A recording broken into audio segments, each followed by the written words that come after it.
Hello students. In the last lecture, we discussed about sociological and interdependence liberalism, two variants of neoliberal theory of international relations. The sociological liberalism emphasizes on the impact of expanding cross-border activities between people, groups and organizations on international relations. The interdependence theory, or what is now called the complex interdependence perspective, focuses on free trade and other kinds of interdependencies responsible for a more friendly and cooperative relationship between states.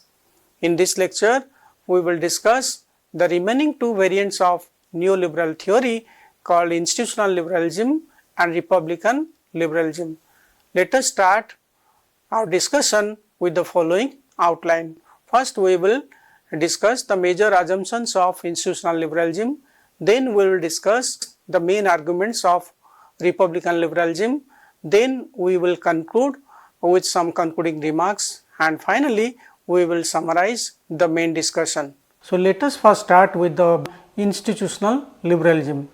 The chief external mechanisms that liberals believe are actually needed to constrain the ambitions of the sovereign states is international organization. So, basically institutional liberalism gives priority to international institutions like the United Nations, like the Bretton Woods system, like organizations like WHO, WTO, so many. This reflects the idea of what is called liberal institutionalism. So, because they give priority to institutions, global institutions, regional institutions, so they are identified with institutional liberalism. Neoliberal institutionalists ask the question, why states choose to cooperate most of the time even under the anarchical conditions of the international system. So, this is the beginning, or this is the beginning of their analysis, that for a moment if we accept that there is international anarchy, and they do believe that there is international anarchy, but the question is there are situations when the states cooperate more and more with others on many other issues, and particularly the international institutions, international organizations play a kind of moderating influence on the state behavior, and it allows the states to cooperate on political issues, economic issues, on social issues and so many other issues. Distancing themselves from the cosmopolitan dreams of some early liberals, they have instead explained the growing cooperation and integration in functional terms linked to self-interest. If the nations are cooperating with the international organizations, if they are establishing with regional and international organizations, it is because of the reason that they are doing it for their self-interest. Institutions thus come into existence as mediators to facilitate cooperation among the states on matters of common interest. So, these institutions are there because states have decided to establish them and facilitate cooperation between the states on the issues of common interest or mutual interest. Neoliberal institutionalists arrive at the same prediction that liberals do, that cooperation, but their explanation why cooperation occurs is different. So, like the liberals, the neo-liberal institutionalists, they believe in cooperation, but their explanation why cooperation occurs between and among the states is different from the earlier liberalism. For classical liberals, cooperation emerges from humanities establishing and reforming institutions that permit cooperative interactions and prohibit coercive actions. So, we have seen that in the interwar period. So, there the idealist perception of international organizations that was different. For the institutional liberalist, the purpose of international cooperation, the purpose of interaction on global organizations or supranational organizations, that is also different. For neoliberal institutionalists, cooperation emerges because when actors have continuous interactions with each other, it is in their self-interest to cooperate. So, if you continuously interact with other countries, with other people, so you feel the need to institutionalize it, you feel the need to have an organization that would deal with you because you can't always meet. So, you need a forum, you need an organization that will facilitate such kind of cooperation, such kind of interaction in a systematic way. Institutions help prevent cheating in other ways. They reduce transaction cost, like cost incurred in making an exchange, reduce opportunity cost, that is the cost of alternative possibilities, and improve the flow of information, all benefits of cooperation. So it's not that you just cooperate because you are interested in, rather cooperation for international organization, that is beneficial in many ways, because it reduces the transaction cost. You can't frequently meet, you cannot frequently gather, rather you need your representative, you need your diplomats to be there in New York. If there is an emergency, they can immediately meet, they can discuss the solution. So that is how you need a forum, you need an international organization, and in a way this kind of cooperation is beneficial, because there are so many reasons that if there is an international organization and you are a member, and if you want to break its rules, or if you go against its charter, then it will be costly for you. And if you are a member, you can cheat, because you are bound to follow its rules and regulations.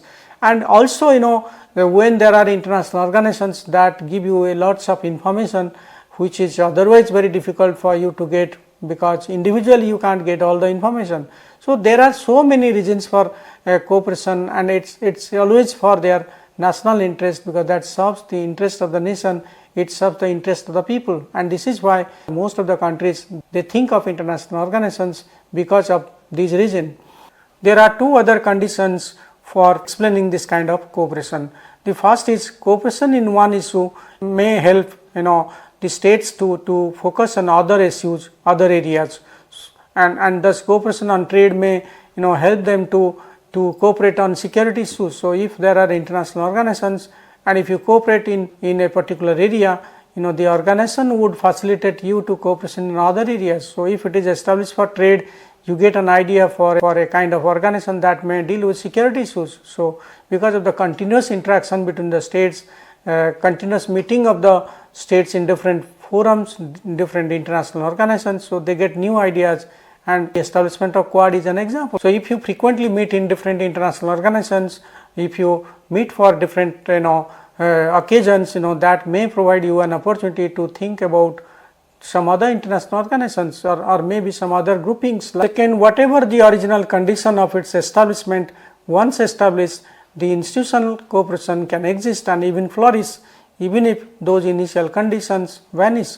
So if you establish one international organization for a particular purpose, and this purpose is served, that doesn't mean all the organization will vanish, will wither away. Rather, if you take the example of NATO, NATO was established during the Cold War, particularly to protect the countries of Western Europe and America from the nuclear attack by the USSR, and the USSR even established the Warsaw Pact.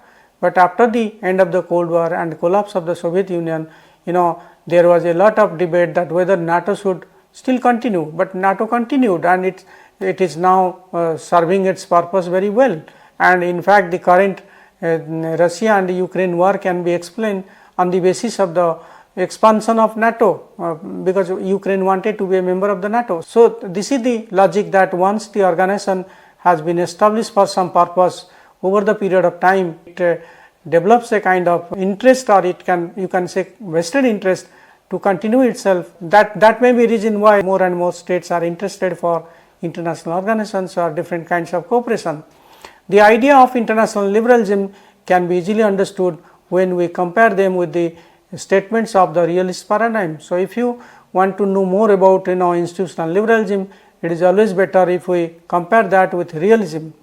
Whereas the representatives of realism claim that the foreign policy of states is decided by the power rather than values, the supporters of institutional liberalism, on the contrary, are willing to expand the notion of self-interest to include the moral sphere. So if you take the realist example, those who think that the foreign policy of the states are decided by their interest, their power rather than their values, so you will find a different reason by the institutional liberalism, because they particularly consider their values are very important for interstate cooperation, the interaction of the states with each other. So recently Jaishankar, India's foreign minister, he talked about the role of like-minded countries for establishing the Quad. So China, this is one of the in fact criticism of China, that it thinks that the democratic countries are ganged up for containing China, a non-democratic country.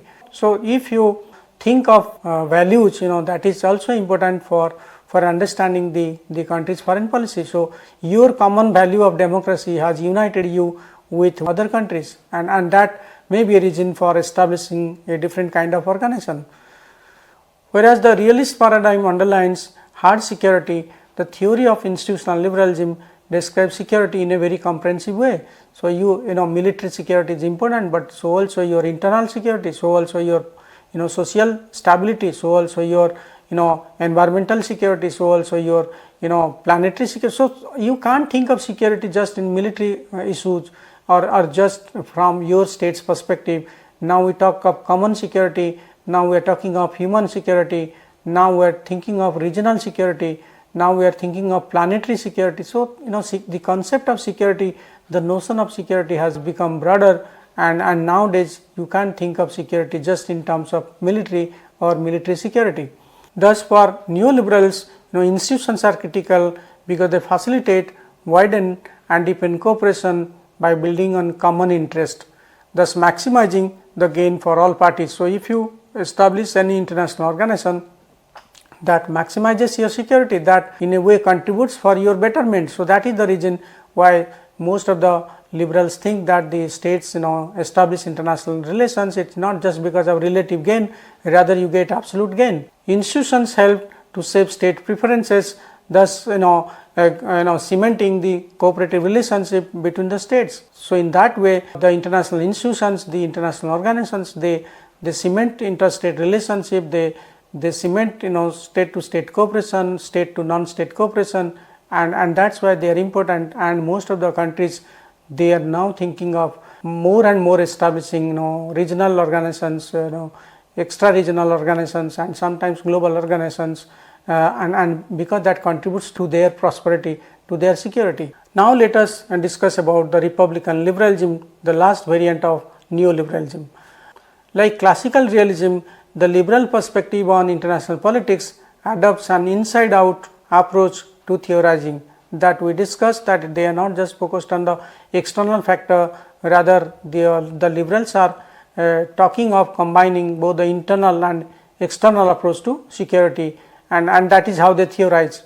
Larger conclusions about international and global affairs are thus derived from the internal composition of the state. So, if you compare that with the realist theory we discussed, they are talking of global institutional structure or international structure. They particularly the neo-realists, they didn't bother about the internal composition of the state, and this is the point on the basis of which you can differentiate the neo-realist from the neoliberals, particularly the Republican variant of liberalism. It challenges the realist claims that peace depends on the systemic balance of power rather than the domestic nature of governments, because it insists that the crucial factor is whether or not the governments of the major powers are democracies or not. So, if you are democracy, that substantially helps you to formulate your policy on external policy. So, if you are democracies, you have public opinion, you have a active judicial system, you have press, you have opposition. So, your policy would definitely be different from a non-democratic country where these things are not present. So, particularly for the Republican liberals, the internal composition of the state or the nature of the government, that is more important, and this can be a factor to theorize, this can be a factor to understand the working of great powers in international politics. They argue there will be systemic peace whatever the nature of the balance of power might be. So, unlike the realists, those who are focusing on power distribution and balance of power, so the Republican liberals, they highlight on the issue of the internal composition of the state, the ordering of their political system, and by this way they can overcome many of the problems in international politics. The basis of this confidence is the body of evidence assembled in support of the claim that democracies do not go to war against one another.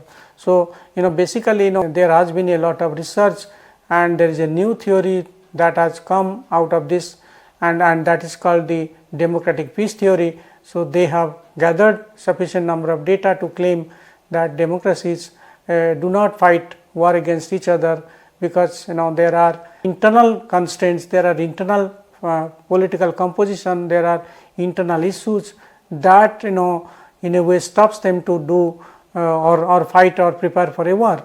So if they have fought any war, it is always democracies versus non-democratic countries, not democracies amongst each other or between each other. Liberal IR theory offers two principal explanations for this. First, democracies are committed to the principle of resolving political differences non-violently, and they adhere to this in their relations with other democracies no less than in their internal politics. So, it is a commitment of all the democracies to resolve their issues, to resolve their difference non-violently through negotiation, through debate, through dialogue, not in a way the authoritarian countries are or the totalitarian countries are. So, the point is, you have internal system, you have constitutional mechanisms, and that as a country, as a democratic country you follow, and that is how you resolve your differences. Second, the public in democratic societies would also bear the cost of the war, and because of this reason they are unwilling to support such action against another democracy. So, public nowadays it is more and more conscious, it is highly educated, they are highly active in foreign policy issues. So, because of public opinion, democracies will never launch a war against another democratic country, and even if they have differences, they will try to resolve this difference through debate, through dialogue. The thesis of the democratic peace theory has greatly influenced policy thinking in the United States during 1990s onwards, because the United States presidents, particularly starting with senior George Bush, they made regime change and imposition of democracy in other countries like Iraq, like Libya, like Afghanistan, like Syria. That has become a priority for them to use the thesis of republican liberalism, that because democratic states are more peaceful, they are less violent. So, it is always good for them to spread democracy, transform these countries who are non-democratic countries towards democracy, although there are double standards. So, we should not take this point very seriously, but it has been the case that they have used their state power to promote and impose democracy in other parts of the world, particularly in the United States since 1990s. The liberals have seen democracy as a guarantee of peace. The democratic peace thesis resurfaced with particular force in the aftermath of the collapse of communism and Soviet Union, notably in the writings of the American international relations scholar Francis Fukuyama. In Fukuyama's view, the wider acceptance of liberal democratic principles and the structures and the extension of market capitalism amounted to what he called the end of history in international relations, also promised to create more stable and peaceful global order. So, basically it was the argument of Francis Fukuyama that if you look at the evolution of ideologies in the history, you will find that there is always a kind of competition between different ideologies, and the best and the most acceptable ideology always prevails. And in the Cold War we saw there was a competition between United States and the USSR over their ideology, America championing capitalism and a free market economy along with democracy, and Soviet Union focusing on the spread of communism. But as the collapse of Soviet Union proved that the best ideology survived the competition, and it was, according to him, it was the liberal democracy of the Western variant, and along with the Western variant of liberal democracy, the market capitalism, it all not only survived, rather they were victorious in comparison to communism. And if this victory of capitalism, the victory of democracy, amounted to what he called the end of history, that there will be no better ideology than global capitalism or democracy. Liberals have claimed empirical as well as theoretical support for such beliefs, especially in the fact that there have never been a war between two democratic nation states, even though there have been wars between democracies and non-democratic countries. So, those who support the republican liberalism, that is their main contention, that if you look at the history, you will not find any democratic country going against another democratic country, as you can see in case of America and United Kingdom, or maybe France and United Kingdom, because they are constrained by the nature of their political system. They are constitutional states, they have constitution, they can't go against their constitution. And it's not just the constitution, they have other factors like, as I said, separation of power, then they have political parties, there is opposition, there is media, there is court. So anybody can go and challenge against the war decision. So that is the reason why Republicans particularly focus that the democratic countries, the mature democratic countries, they have never fought a war against the other democratic country, although there are occasions when they fought a war or they launched a war against the non-democratic countries. They have also associated the general relevance of democratization with the creation of the zone of peace composed of collection of mature democracies in places such as Europe, North America and Australia, as opposed to the zone of turmoil that are found elsewhere in the world. So basically, if they are making a distinction between the zone of peace and the zone of turmoil, it is because of democracy. So that was their argument, that those who are democratic countries, they are more and more peaceful, there is less violence. So you don't think of violent methods because you have constitutional channels for addressing your grievances. You can fight an election, you can challenge the government, and you have constitutional rights to do that. So the point is, if you find turmoil, if you find violence, if you find war, so that is their argument that it is because of your non-democratic political system. Nevertheless, Republican liberalism has also been drawn into deep controversy, not least through the growth of so-called liberal interventionism and the idea that democracy can and should be promoted through military imposed regime change. So the point is, as I said, it was a dangerous kind of proposition that if it's good that if other countries become democratic, it's good, but you cannot impose your version of democracy or cause regime change in those countries because you think that democracy is, your version of democracy is best for the world. It's a kind of force to be free, as Rousseau said. So you can't force me to be free from my kind of political system and borrow your kind of democracy, or you will impose your kind of democracy in my country or on my country. So that was the problem with the Republican version of liberalism. Now let us end our discussion on certain important points.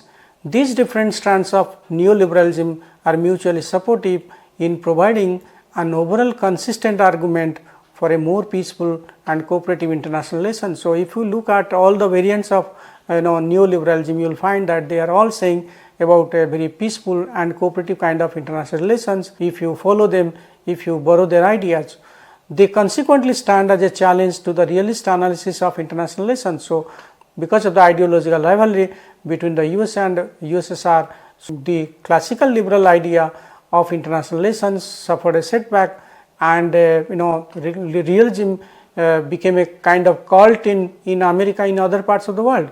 But because of this neo-realism, there was some revival of liberal theory of international relations that was posing a kind of challenge to the realist theory of international relations.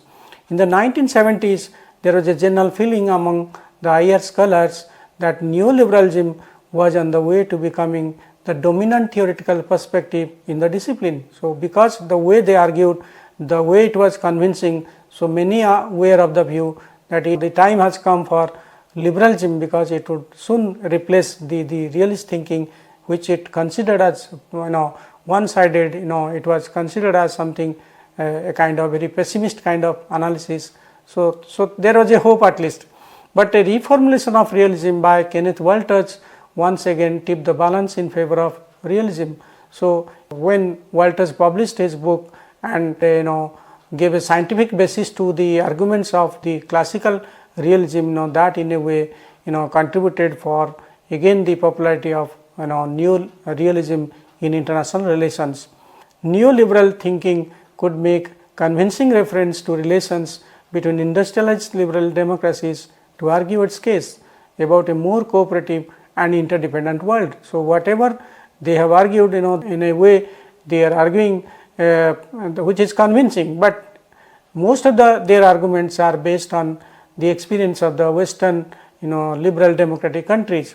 But it has failed to answer several questions like the aggression on the borders of India and Pakistan despite both being democratic countries. If democratic countries don't fight against each other, then how you explain the continuous problem with Pakistan and India, because there are occasions when there was democratic government in Pakistan, but during Benazir Bhutto's time, between during Nawab Sharif's time in Pakistan during their prime ministership, there was also a lot of tension between India and Pakistan. So you can't just apply the logic of neo-liberalism, or particularly you say because they are two democratic countries, so they will not fight against each other. It is in fact, there are some other reasons, there are some other deeper reasons which we must explore. Similarly, it cannot also explain the kind of military standoff that is going on between India and China, because they are, before this standoff there was tremendous trade and economic interactions between these two countries. But despite this trade, despite this economic interdependence, what caused China to engage in a military standoff with India? Again, you can't explain that by just applying the neoliberal theory. The rise of right-wing parties in the world and the separation of the United Kingdom from the EU, European Union, and the refugee crisis going on in different parts of the world, remain unanswered. So if you look at these issues like the Brexit, or maybe the kind of refugee issues or other issues in the world, and particularly the emergence of the right-wing parties in Europe, in the emergence of Donald Trump in America, or maybe in other parts of the world, you cannot get a very convincing answer from the arguments of neoliberal theory. But despite this, liberal theory offers an optimistic view of the international order, and if you cite the example of Stephen Walt, who says that no single theory explains it all. So if we understand this, then it will be better for us to combine the arguments of neoliberal theory along with the arguments of the realist theory, because if you combine the elements of these two theories, that in a way will help you to understand what is going on in international politics. But again, it's a $1,000,000 question, because there are other theories, those who don't agree with the position of the liberals and the neo-realists. Let us summarize what we have discussed so far. We discussed that institutional liberalism advocates that international institutions and organizations play a crucial role in fostering cooperation and reducing conflict among the nation states. By providing frameworks for dialogue, establishing norms and rules, and facilitating transparency and trust, these institutions help the states manage interdependence and address collective problems more effectively, thereby promoting stability and peace in the international system. Republican liberalism argues that democracies are less likely to go to war with each other due to several structural constraints such as shared norms, political structures, and public accountability. It maintains that democratic institutions and processes promote peaceful conflict resolution and mutual respect among democratic states, leading to a more stable and cooperative international environment. We had already discussed the example of Quad in the context of Indo-Pacific. We will discuss another theory of international relations called Marxism in the next lecture. Thank you for your attention. See you. Goodbye.